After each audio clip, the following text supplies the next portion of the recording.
Hey, welcome back to the SCIF. I'm Matt. You just saw we have a guest tonight that's going to be on. He just had to take a phone call. But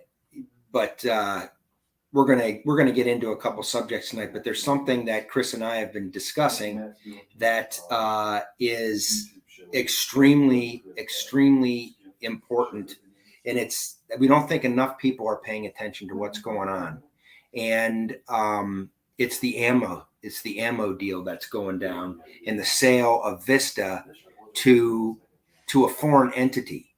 And Chris and I both are scratching our heads as to how, the way you look at it is the 4 out of the 5 biggest ammo manufacturers in the United States and 3 out of the 4 primer manufacturers in the United States was able to be sold to a foreign entity.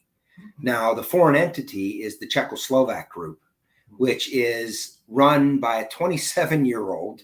I had said 30 last week, but new news says he's 27. He inherited the company from his dad, and he already owns 70% of Fiocchi.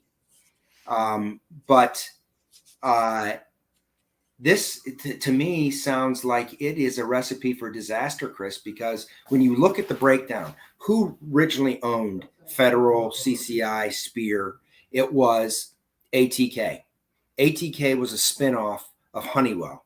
They're a huge aerospace contractor. They moved from Minnesota to Arlington, Virginia, or one of the big contractor towns in Virginia, right? And they spun off Vista and had Vista based out of Idaho. Now, originally we thought all of Vista was sold, but only the ammunition companies inside Vista were sold. And with these companies being sold, because Vista owned Blackhawk, Savage, Eagle Industries, several powder companies, a bunch of stuff, right? Huge company. But Vista has been a hot stock over the last 4 years, making money hand over fist, right? Because they can't keep up with the demand of ammo, right? So the deal with selling it doesn't make any sense. So you have to wonder, okay, both of these companies are huge contractors, Chris, right? They're both huge federal aerospace contractors, right? The administration has not been able to get, any 2A restrictions on anything pushed through, none of it. And because of that, they're going to try to limit how we get ammo. This is just, we've already been bitten by this. So this is how you have to logically think. And so they spin this off. And there's also rumors, and we're going to talk about this too, Chris, about Lake City, because there's rumors coming out. What are they saying? What's the latest with Lake City, Chris? So, I mean, listening to some of these guys on YouTube and kind of doing my own research, I don't really think there's two possible things. Mm-hmm. One, they're retooling the plant, okay, or retooling a section of the plant. That's one legitimate possibility, right? I'm more apt to believe that we don't really know what the other portion of that is, because I believe something is happening, but I'm not sure what. So 50% of me says there's a retooling operation going on. Obviously, they're supposedly transitioning to that round that you're a big fan of, the new 6.8. Yeah. And what is it, the 50-pound gun, right? Yeah. So, I mean, that's a slight exaggeration, but none of that makes any sense. But apparently, and you and I both know that this is not going to last. They're not going to a kinder and gentler military, and they're going to carry a heavier gun with less ammo. Does that make any sense whatsoever? No. None. If you can read between the lines of what I'm saying with the kinder and gentler military. But when you look at SOCOM, that's chosen to go with the MCX Spear, right? But in 5.56, to me, that tells you, what do you think the rest of the military is going to want to do once they start carrying around this gun that's ridiculously big and heavy, right? With less ammo. What's the rest of the military going to want to do? Yeah, Right? they're gonna be like, whoa, whoa, whoa, hold up, Yeah. So hold up. that tells me that 5.56 is going to have to stay. It's America's rifle round.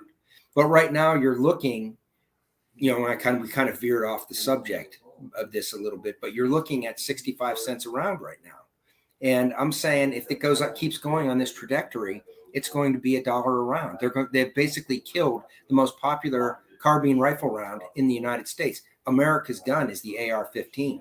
America's round is what, Chris? Yeah, 5.56, man. 5.56 223. That's America's round. Yeah. So, and this was always, Chris and I have always talked about, if you're going to stock up on something, stock up on rounds that you can get. Well, there's been some interference here, and it worries me how we could sell such an imperative industry for American people. It's imperative that we have our own capability here in the United States to make our own ammo, right?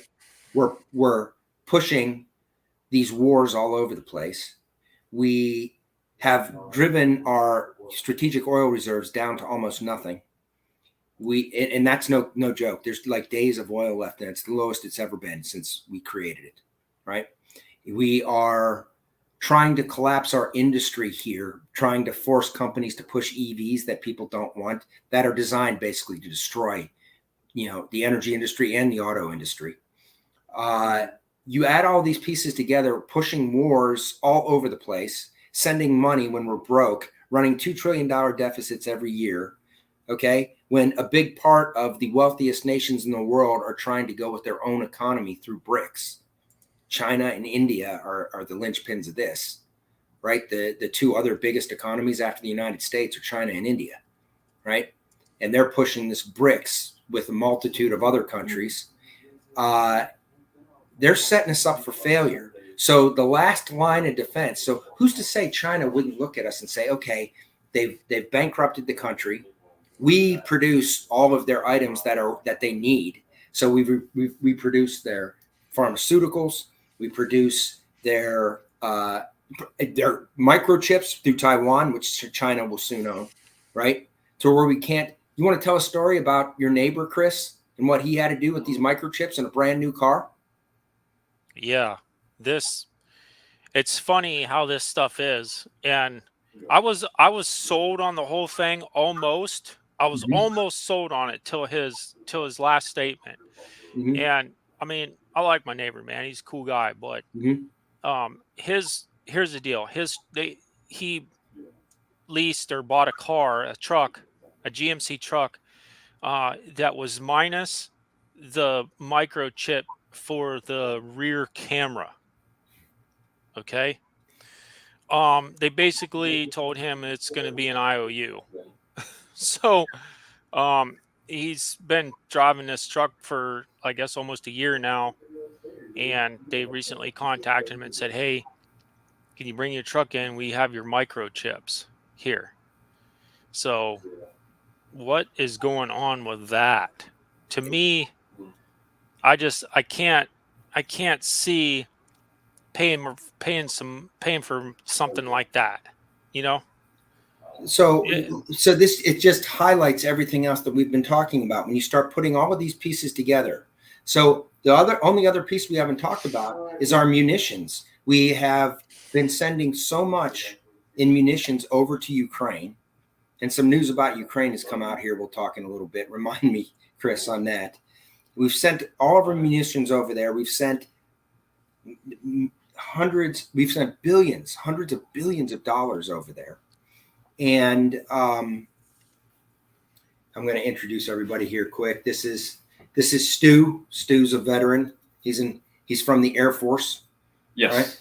Yes, Air Force. Yep. And he is a contractor today. He's been a contractor for several years, but Stu is very knowledgeable on all the stuff that we're talking about. And we're down here we're in Sarasota, Florida to do a gun competition.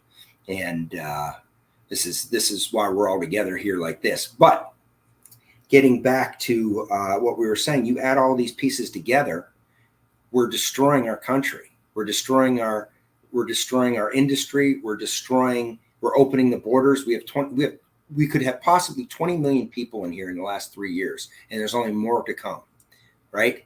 And what's happening? We're going to be in a situation where if we get in a long drawn out war with somebody, who is the last line of defense? The American with a gun. That's why Tojo did not invade, right? Behind every blade of grass, that's where that came from during World War II. So if you deny the American people of ammo, this is like setting all of these dominoes up to fall and to destroy our country, right? And what amazes me more than anything is how Congress allowed this sale. And I think they've been distracted by so many things. How could Congress allow the sale of any industry, not just one as vital as the ammo industry? How could they let the majority of our industry be sold to a foreign entity? This is amazing. And nobody's really talking about this. Here's something interesting that I also found out, right? So I'm going to try to put this. So I heard through third party that the police in a certain state, neither the ones that you or I live in, are working on some sort of 5.56 platform. Okay. Now take that in what I just said. 5.56 platform. Okay.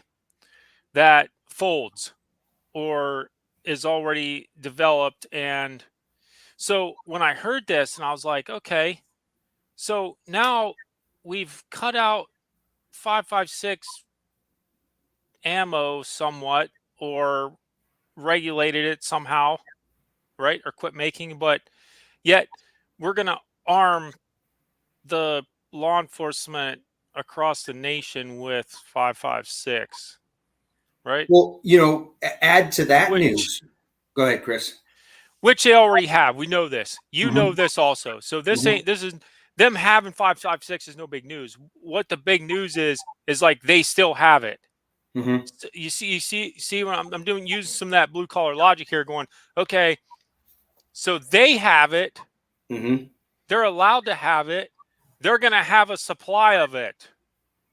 Well, see where I'm going with this? Last week they made an announcement. Federal made an announcement that they have a new law enforcement partner, and it's a brand new contract, and they're going to be pushing forward like this is a great thing. Do you know who the law enforcement partner was? Who? Homeland Security. Okay. That's great stuff. So, I mean, this is insane. You add all these pieces together. They're driving our country off a cliff, and they're making us vulnerable, and they're trying to cover all the bases so we cannot protect this place. So this would be a good time right now to get off of YouTube, Chris.